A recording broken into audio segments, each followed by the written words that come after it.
Welcome to the Brian Murray Show, a real estate show, New Jersey style. My opening discussion today is going to be about New Jersey transportation. Here in Hudson County, we're really fortunate that there's multiple ways of getting everywhere. All of them slow. That's great. You could drive. You can take the tunnel into the city or out to parts of Jersey. Everything takes about 45 minutes to go west in New Jersey. Anybody ever noticed that? No matter where something is, how close it is, how far it is, it's about 45 minutes. Now what that really means is sometimes it's 20 minutes, sometimes it's an hour and a half. So it's about 45 minutes. So you could drive into the city. You can take the ferry, which is the nicest, easiest, most calming, relaxing choice. It's also the most expensive. And to be honest with you, coming back from parts of Midtown and trying to get the bus to the ferry, you're almost better off taking the Path or the Port Authority bus. Then you have obviously the Port Authority bus. Take that for what it's worth because you do have to go through Port Authority. I was through there the other night and I saw this rat that it was so big it was like almost the size of a cat. And my kids were there and the doors were closed over there. And like, oh my God, how big is that? I thought it was only like a little tiny mouse, but then they realized that in relation to everything else, it was about the size of a cat. So that's Port Authority if you want to do that. And then there's a Path train, and it gets more crowded by the day. It's one of the reasons why, with all the building in Jersey City, that Hoboken starts to become a better option for people taking the Path, simply because, those trains going to and from Grove Street in Exchange Place, I mean, they're starting to become like some of the ones you're going to see in Japan and China, where they're just packed so tight that it's not really, the system wasn't designed for the amount of people that are going.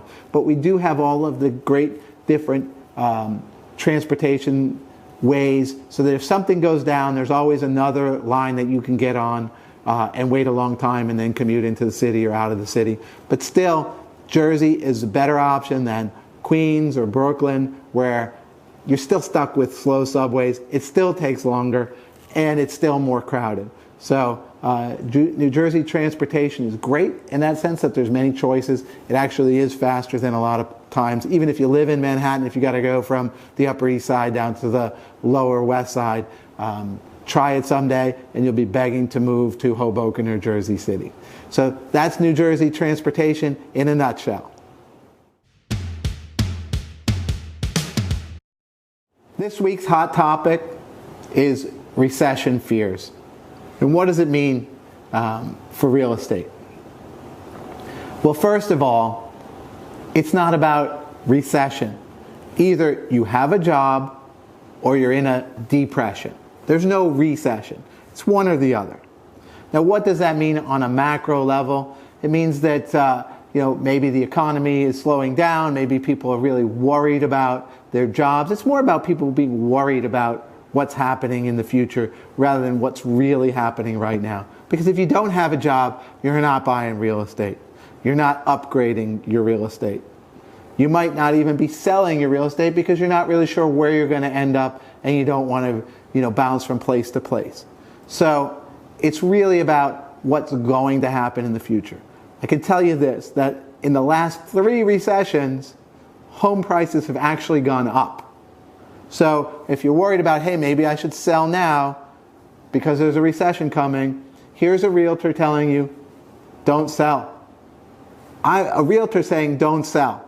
That's what this show is about. It's about telling you the truth and what that means for you.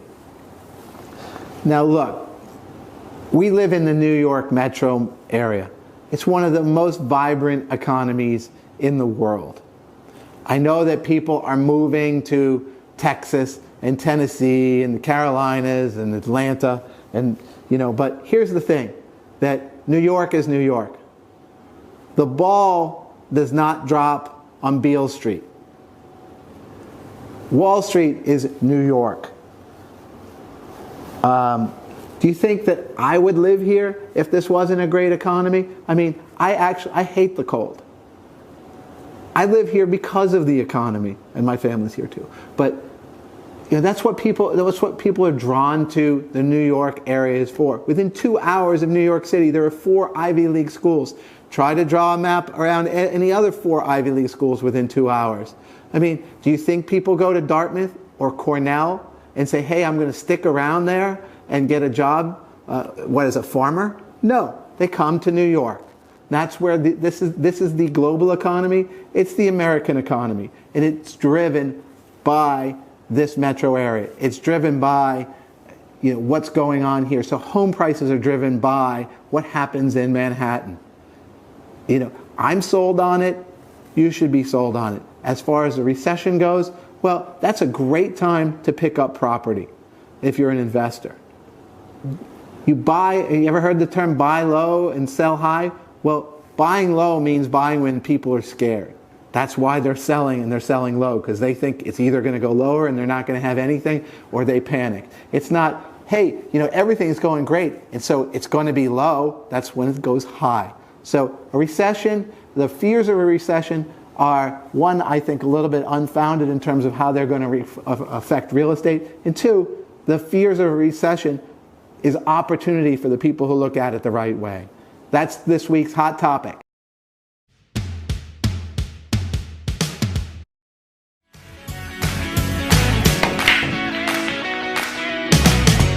Welcome to Ask the Expert segment. I'm here with Joe Berg of Pinnacle Mortgage, a local mortgage lender. And I'm going to ask Joe a very important question that a lot of buyers have on their minds or should have on their minds. And Joe, that's besides interest rates, what's the number one thing that buyers need to know when they're looking at getting a mortgage? Thank you for having me, Brian. I'd like to answer that. I mean, when you look at an interest rate, how much does it cost for that interest rate? That's the big number one question you should ask yourself when shopping for a mortgage. You should definitely get a loan estimate right out of the gate.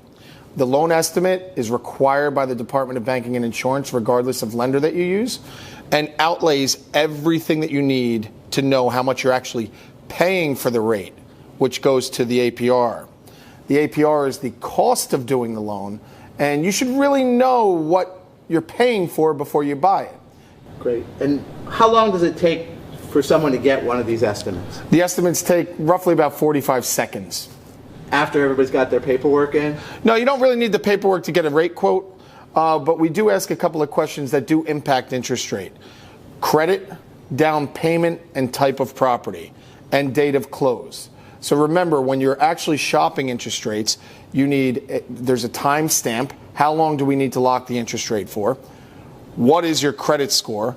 What type of property it is, and what's your down payment? Okay, great. So that's when you look at multiple mortgage companies and their ultimate cost, this is the way to measure apples to apples. 100%. And you'll get that loan estimate, and you can literally line them up side by side. And there should not be a cost to produce one of those. Now understand, too, that just because you get a loan estimate, that does not mean you're locked. So you want to make sure that you're fully vetted and you understand what your credit score is, what your down payment's going to be, and what type of property you're buying. If you're going to own or occupy the property, or if it's going to be an investment property or a second home, if it's a condominium or a multifamily or a single family, there's those 4 big pieces that we need as loan officers to actually give you an accurate quote. And are there some times when loan officers maybe don't ask all of the questions and they just spit off a quote? Unfortunately, I find that happens often a lot, because I will see people come to me and tell me, hey, Joe, I got this interest rate quote, why are you a little bit higher? And I'll say, well, did they ask you about this? Are you buying a condo? Well, they didn't ask me if I was buying a condo. Immediate answer right there, there's something off. And what you want to do is make sure when you're giving those 4 pieces of information, you make sure that you tell the loan officer all 4 pieces. And then they will produce a loan estimate. And they should have no issues saying, hey, take my loan estimate and shop it around. Because what we do is basically blanketed across and governed by the Department of Banking and Insurance. Great. This is the Ask the Expert segment. And if you want to get some more information from Joe, his link is in the bio. Thank you very much. Good, the bad, and the ugly segment. The good, steel and concrete. If you've ever lived in a steel and concrete building, you know what it's like. People jumping above you, you don't hear them. People screaming and running, you don't hear them. You know what I do hear in steel and concrete? So annoying. It's like when somebody drops like a penny on the floor or a quarter on the floor and you hear tick, tink, and then it rolls.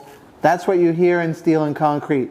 Like maybe, I don't know, when it's dead quiet, 2 o'clock in the morning and somebody knocks their change off of their dresser. If you live in a stick building or a wood frame building, it's the opposite. You hear everything. You know, when somebody coughs, you hear it. When somebody walks across their floor, you hear it. The heavy walkers, stomp, stomp, stomp, you hear it. One of the things that you can do to see how well the building is made is just check the HOA documents. If they require rugs cover 70-80% of the floors, you know that they're trying to dampen the sounds.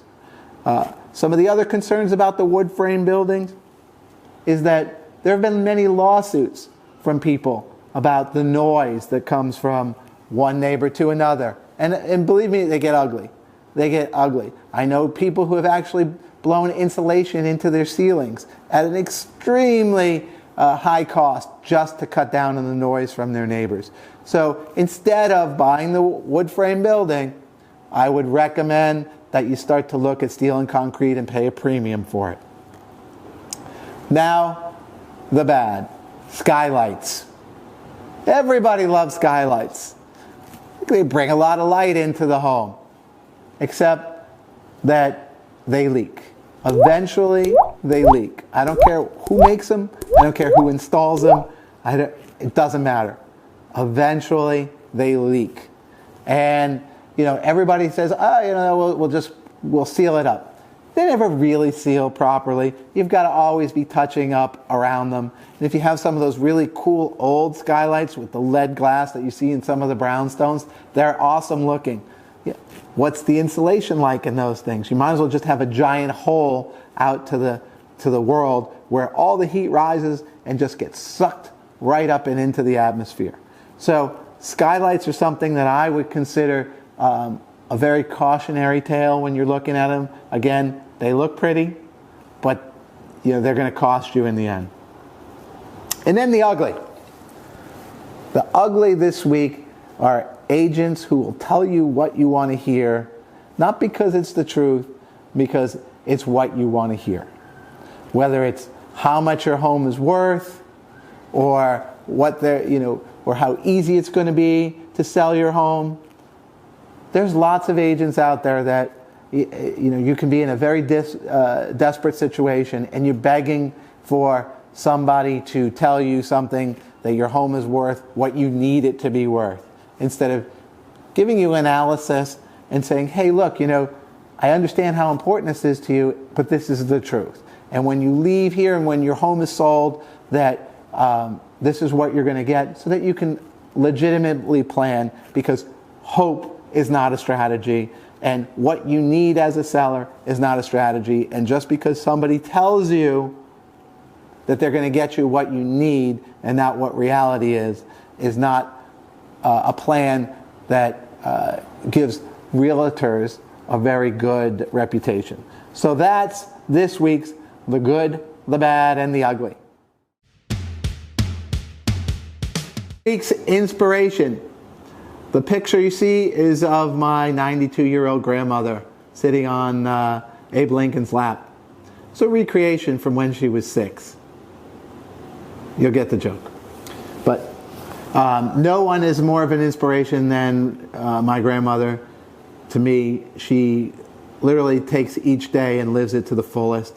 And I encourage everyone to do the same for 92 plus years. Thanks for being part of the show. Again, I welcome your feedback. Please tell everybody that the show's on Instagram, Facebook, YouTube, If you have any questions, please reach out to me. And if you disagree with anything I say, please let me know, and I'll tell you why you're wrong.